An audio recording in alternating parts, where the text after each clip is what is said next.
How to rig an election starts with a central paradox, which is that there are more elections than ever before in human history, and yet the world is becoming less democratic every year. And so we look at how elections are subverted, how they're rigged, and how that destroys the very foundation of democracy. Now, the book looks at a variety of different tactics in what we call the dictator's toolbox, all these different strategies that dictators and despots and what we call counterfeit democrats use to rig elections.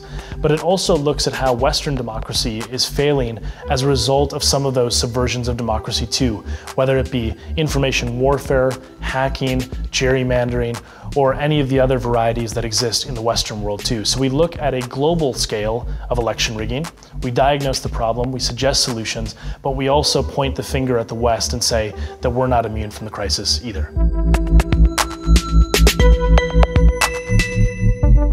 How to rig an election is relevant to both developing world politics and developed politics in the West. In the developing world, calls that an election was rigged can often spark violence, they can spark controversy around an election, and they can call into question the integrity of the democratic process itself. In the West, you have politicians who are increasingly using terms like rigged to talk about votes that had some sort of manipulation, whether it be micro-targeting from Cambridge Analytica or gerrymandering or voter suppression.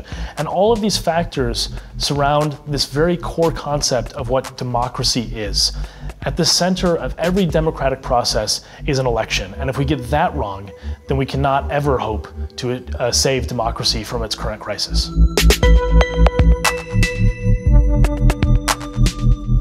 Elections are the things that people think about when they think about the democratic process. Now, it's not the only part of democracy, and a good election does not create a good democracy.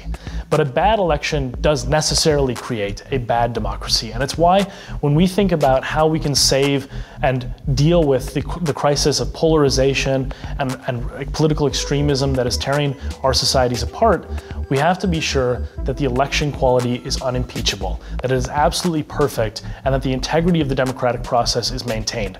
Without that, all of the problems that exist in the Western world and in the developing world related to democracy are only going to become worse. And that's why in this book, we lay out a series of solutions on how we can preserve election quality in order to save democracy.